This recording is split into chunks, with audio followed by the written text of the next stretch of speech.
First Class Fatherhood. That is where Alec Lace comes in with his popular podcast. And one of the most interesting was on a podcast. Alec Lace interviews high-profile fathers from actors to NFL players with a vision to change the narrative of fatherhood and family life.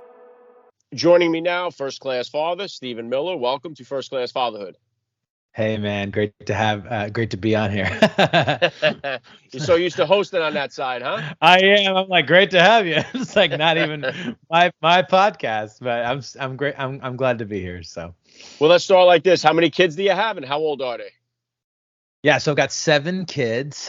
We've got 19, 17, 16, 16, 14, 9, and 7. So there's never a dull moment in our house, and I'm perpetually broke. Essentially is what that means. Yeah, wow. You guys all done? Or you're looking for an 8th? You never know. I think we're always open to the opportunity or the option. We've adopted 4, so we have 2 from China, 2 from Ethiopia. So whether we have another biologically or adopt again, we kind of have this saying in our house where grace guides will go, which is sort of another way of saying our yes is on the table. Like if the opportunity presents itself and there's a child in need of a forever home, then we'd say yes. And if we somehow find ourselves pregnant, then that's a whole nother deal as well. Yeah, beautiful. And obviously, I mean, we're both connected here by way of the FamilyMade Media Network. So it's awesome to get a chance to actually, have you on the podcast here, get a chance to formally meet you. And if you could, just please take a second to hit my listeners with a little bit about your background and what you do. Yes. So I've been a musician for like 20 years. And then now 4 years ago, our family started documenting our life on YouTube and sort of just, for whatever reason, people resonated with our story and our journey and started following. And so that's kind of what we've been doing full time for the last maybe 3 or so years on the Miller fam on YouTube is just telling our family's story. So it's a beautiful, diverse, gigantic, obviously, family. And essentially, in 2018, we found out that our son had a rare brain disease called moya and was going to need pretty significant bilateral brain surgery where they cut open his brain and rerouted some of his arteries and things like that so that he could have blood flow.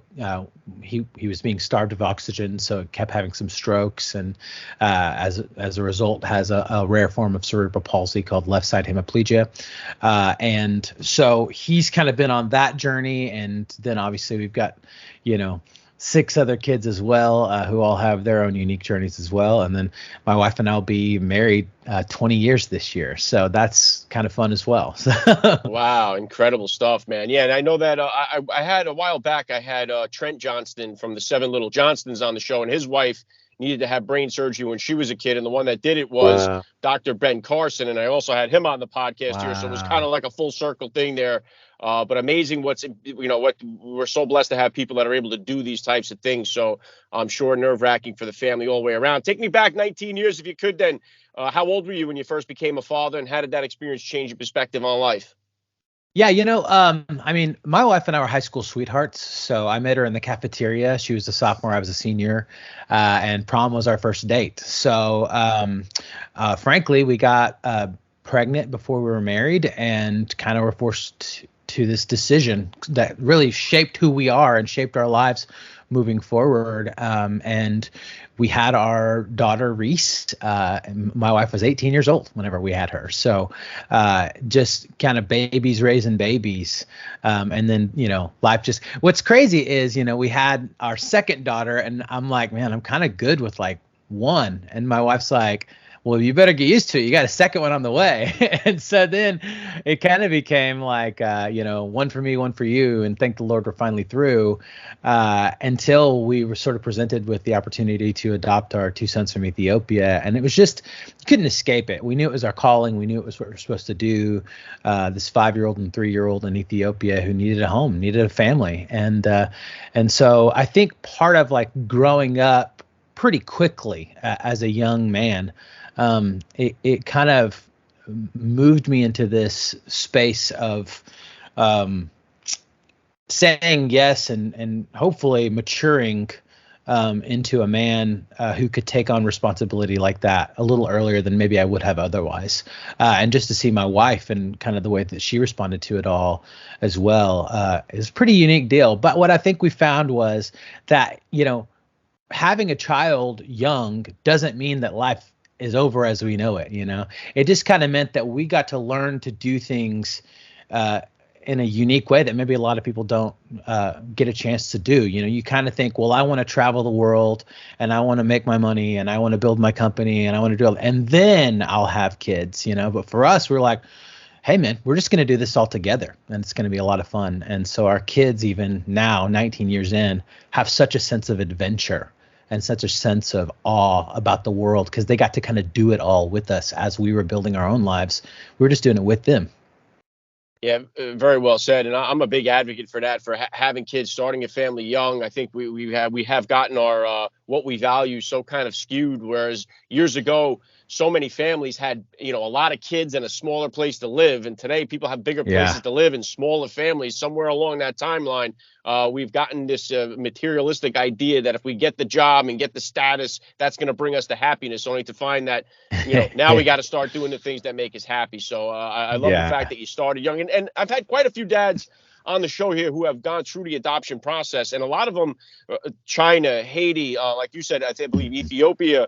What is the adoption process like when you have to go through that? And is it more difficult to adopt kids from the U.S.? Well, it always seems like most of the people that I have, they don't adopt from the U.S. It's usually from another country. Sure. So with the U.S., it's a little bit of a different process here. We have a pretty substantial foster care system here.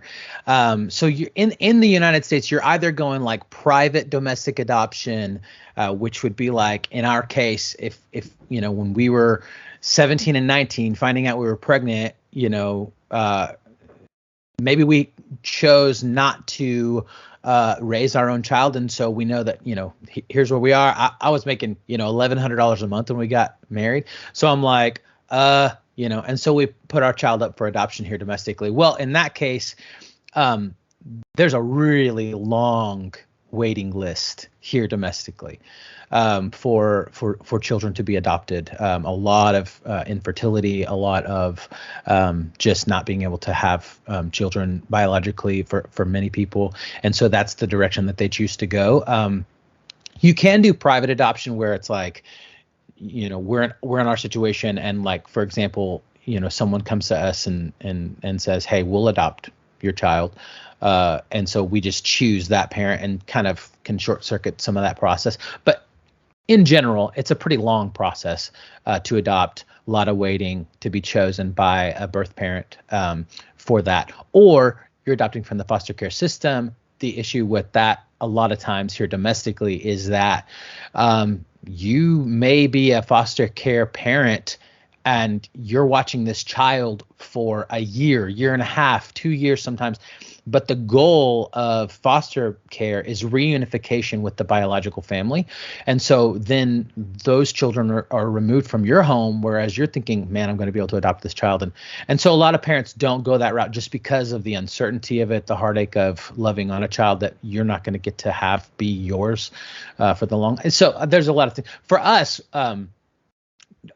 it wasn't really a matter of that. It was that we knew that the United States has a lot of that kind of covered, and there are vast areas of the world that don't. There are 165 million orphans in the world, and a lot of nations that just don't have. So when we were thinking about adopting, everyone kept pointing us to Ethiopia. They were like, man, it's a country about the size of Texas, and there are over 5 million orphans in Ethiopia, and they need homes, they need families. And so we chose to adopt children who would probably not otherwise be adopted. So a sibling group, an older set of kids with special needs. And that was certainly the case with our adoption from China as well. We adopted a 12-year-old little girl who was about to age out of the system, and we adopted a 2-year-old boy who had significant brain trauma and cerebral palsy. And so,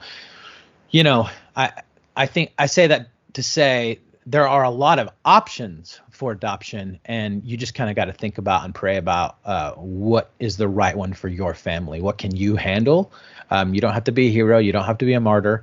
You just can be a parent to somebody who needs a parent, and then just go for it and go all in. Man, it's amazing because so many people, talk the talk and very few actually walk the walk. But to be able to open your heart up, your family up, to do something like this, I don't know if there's any bigger form of love possible. I know you talk about praying about it. How important is your faith, and how important is faith in raising your children, and what would you consider to be the top values you hope to instill in all of them growing up? Well, I mean, I think my faith is extremely important for me. To me, the call to love the fatherless, I mean, that's what the Bible defines as pure religion. Like true religion is to care about the orphan. And so that was a huge factor for us in choosing to adopt. There are huge sections of the Bible where, God's kind of talking to his people, and he's like, hey, I know you're like singing me some songs, and I know you're like, the Bible really well, but what about the orphans? What about the fatherless? What about justice? What about mercy? What about compassion? And so that was a big part for us in raising our kids. I think there's two parts to that. Yes, our faith is extremely important to us. We're going to raise our children with our faith, but it's got to be theirs. Like, it's got to be their choice. So we're not going to like shove it down their throat or force them to believe something or whatever. Because I mean, as soon as we do that, someone else comes along and can change their mind on that. So it's got to be their decision. At the same time, do I think that God has a way that he's designed things to really work out for the best for the world and for us as individuals? Yes. I mean, I don't think that Christianity is a set of rules and regulations at all. I think it's an invitation to be in relationship with God. At the same time, I do think that God designed things to work a certain way. Like, if you jump off this building, you're going to hit the ground and it's going to hurt really bad. If you go lie to somebody, you're probably not going to have friends. If you go steal from somebody, you're probably going to end up in jail. If you go, all these things that we kind of think of whenever we think of religion, I don't think it's a rules or regulations thing. I think it's like here's a construct and a design for how your life can just be like better in a lot of ways. Be trustworthy, have compassion, walk with dignity, have character, have integrity. That's a recipe for a better life. And maybe not like always circumstantially, like I may live the right way and then end up, suffering for a variety of reasons. But then comes in the other piece of that where it's like, when you suffer, the promise of like following God, specifically through Jesus, is that like he'll be with you in the middle of that. And so it's an invitation to peace, and it's an invitation to lasting joy.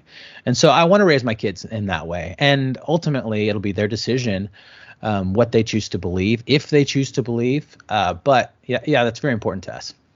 Yeah, and you mentioned there too. I mean, I know in the Bible it says, be doers of the word and not hearers only. And I think you're, walking testament to that. So really props to you. And one thing, I mean, you mentioned there being a father to the fatherless. I harp on it on this show about the fatherless crisis with so many kids growing up without a dad. And we try to focus on all these other social issues in our country. But unless we get our families straightened out and dads back in the home, I don't think any amount of money you throw at it, any kind of politics that are involved with it, I don't think anything is fixing anything unless we get dads back and strengthen our nuclear family units. What's your take?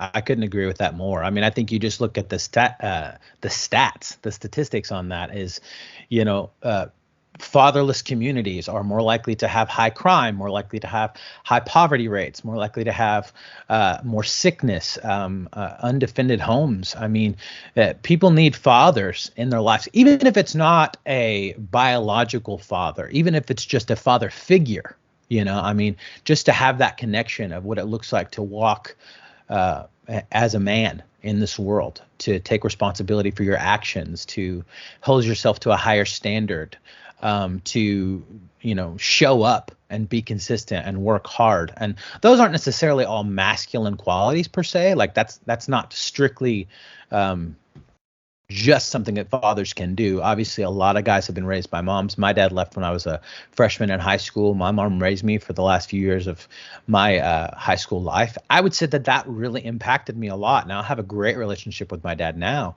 but we struggled a lot, and I certainly had struggles in my life as it related to that relational strife that I had and sort of that father wound, as it were, with my dad. And just to jump in on that, was there a father figure you found during high school that kind of took on that role, or was it not? Yeah. Yeah, absolutely. So for me, a lot of that was the men in my church. They stood up, and we had deacons who, we were very poor. My mom was a teacher on a single parent salary. My dad, paid child support when he could, but we really struggled to get groceries, to pay the bills, things like that. Some of the men in our church would show up, and we would come home to our front porch, just had groceries, just a whole bunch of groceries on the porch.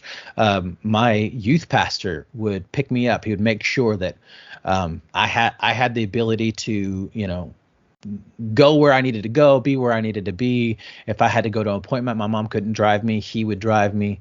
And so I had these guys in my life who stepped in. And even as an adult, I've had those guys that I have chosen to allow to know me and to call me on my BS and to help me see my blind spots and to help me grow as a man, who are more advanced, who are sort of in that next season of life.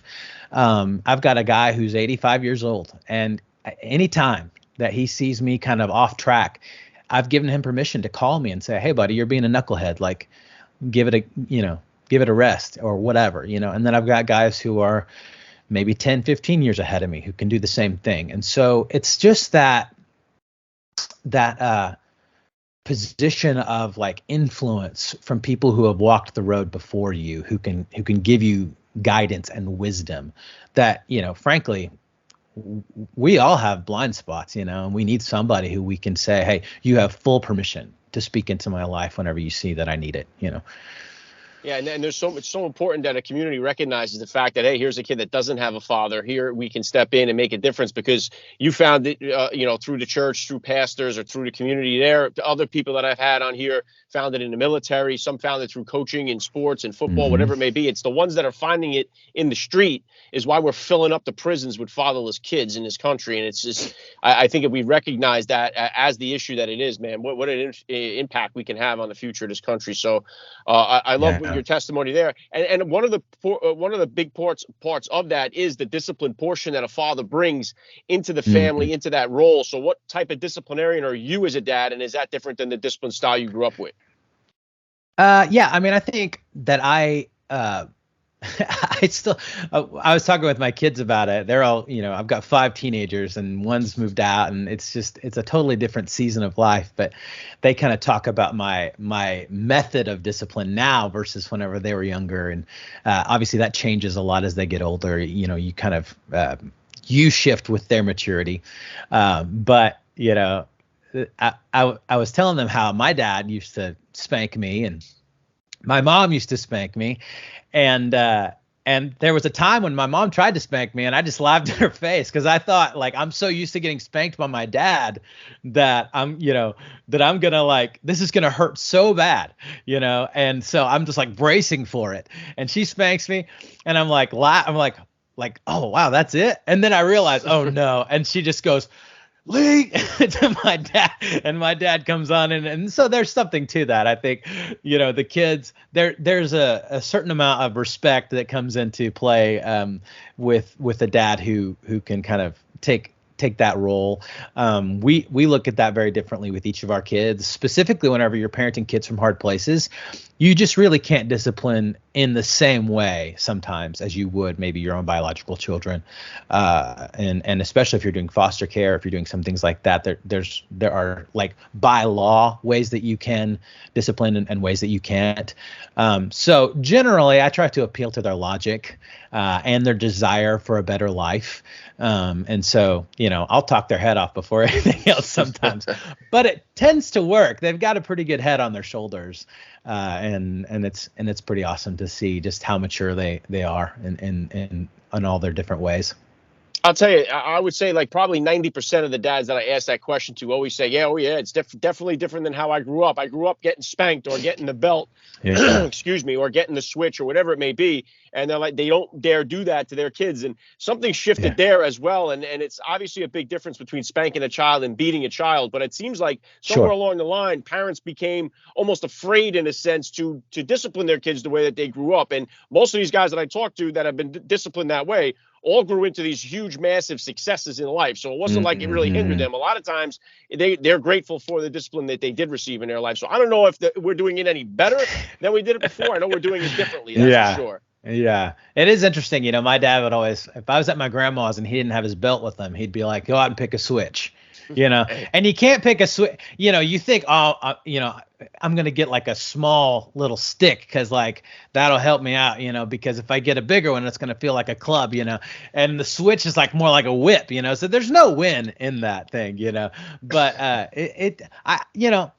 would say, yeah, I think we've shifted some things. Some of that is, I think, socially, what's success. I mean, I told my kids the other day that, you know, I got spanked at school. You know, my teachers could spank me at school and they're like, what are you talking about? I'm like, yeah, it was just normal back then. You know, the parents kind of gave permission, I guess. I don't know. But I mean, you'd have the ruler thing and there was it was like a cutting board that reminded me of the paddle that I got spanked by my principal with once when I was a kid, you know, and that was just life. I mean, it was just normal. So, and they're just like, that's so weird. That's so foreign. I don't get that, but you know.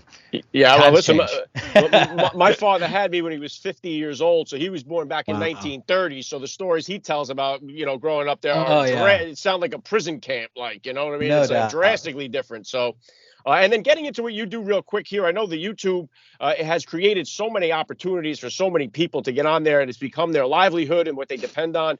What was really the genesis of you guys deciding, hey, this is right for us, we're going to do this? And how did the kids all kind of feel and still to this day feel about being in the videos and getting their life exposed on YouTube and the whole bit? Yeah. Well, you know, I mean, we talked to them when we got going on it. Some of it is that we always sort of had done social media with our family. My wife has always documented our life, our kids, you know, whenever we get all together and have some time at the holidays or whatever, we have whole VHS tapes of their being little kids that we just watch home videos. And so if you watch our YouTube, it's kind of like home videos. It's not really like the normal YouTube thing. We don't do drama. We don't do clickbait. We don't exploit our kids. We don't do any of that stuff. We're just kind of chronicling our life.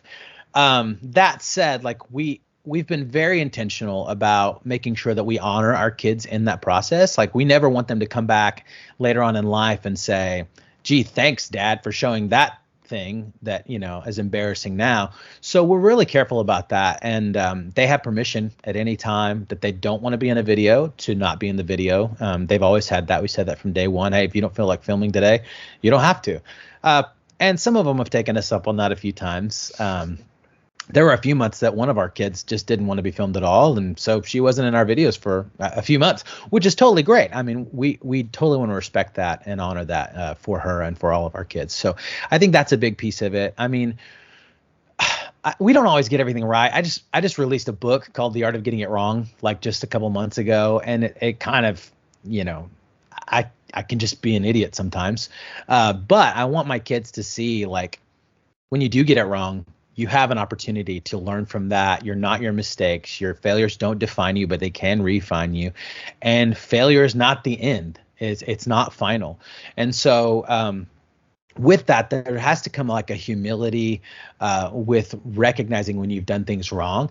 And there have certainly been a couple of times that we've not gotten it right. And either our kids have called us out on it or other people have called us out on it. And we get a chance to step back and apologize, reevaluate, learn, get it right, grow, take responsibility. Nobody really respects whenever you just act like you didn't do anything wrong and try to move on, you know.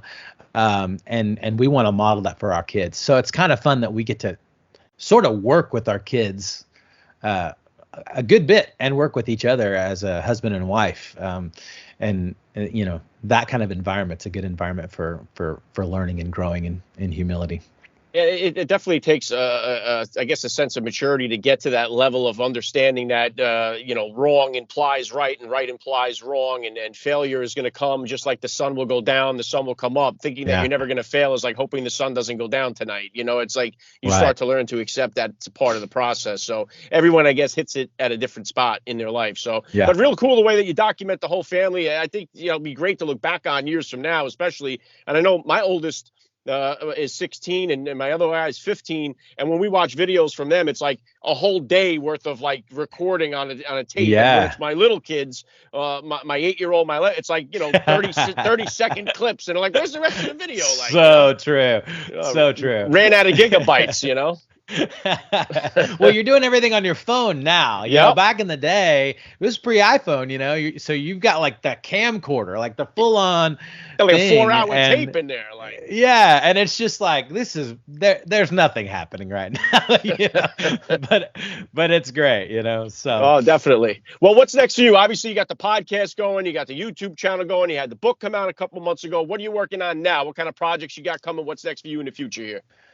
Man, I just released a new song called First Love 2 weeks ago, and I've got my second single coming out soon from that little EP. It's called Where Grace Guides Will Go, and I'm really excited about that. But otherwise, just really kind of push that message of the book, The Art of Getting It Wrong. I just want to be an encouragement to young people, especially young people, but also people like my colleagues who are sort of at this season of their life where they're kind of looking around going like, is this it? Like, did I get it wrong? Like, what's going on with this? Hopefully I can be an encouragement to them and just keep beating that drum, Yeah, very cool. You're not your failures. I'm going to put the link to the book, the podcast, the YouTube channel, all in the description of this podcast episode, so my listeners can get over there and check it out. Last thing I want to hit you with here, I'd love to ask all the dads that I get on the podcast, what type of advice do you have for that new dad or for that about to be father who's out there listening? I would just say, you always hear that the days go way too fast. I as a guy who just was watching home videos of my kid when she was a baby and then moved out because she was 18 and wanted to move out, it went way, way, way faster than I could have ever imagined. And you don't necessarily always feel that in the moment, but the idea is, there's always going to be time to build your company. There's always going to be time to make more money. There's always going to be time to do more stuff. But you know what? There's a finite amount of time to be with your family. Be present, man. Put the phone down and just be present. Whenever they're talking to you, look them in the eye. Whenever they're talking to you, listen. Because the day's going to come when they don't want to talk to you anymore, so just be present. That would be the biggest piece of advice. If I could go back in time, people told me I didn't listen. I was so driven and so passionate and wanted to do my thing. Man, I wish I had listened. Just be present. Tomorrow's going to have enough to worry about on its own. Just be present. Yeah, very well said. I love the message. It's been a lot of fun for me. God bless the Miller fam. I love what you're doing over there. You're a first-class father all the way, and thank you so much for giving me a few minutes of your time here on First Class Fatherhood. Thanks, man. Appreciate you. See you next time. You have been listening to First Class Fatherhood. First Class Fatherhood is a family-made media podcast. Please visit www.firstclassfatherhood.com or www.familymade.com to find out more details. You can order First Class Fatherhood advice and wisdom from high-profile dads on Amazon.com or wherever books are sold. Thank you for listening to today's podcast. Proverbs 22:6 tells us, train up a child in the way he should go, and when he is old, he will never depart from it. God bless, and I'll catch you next time.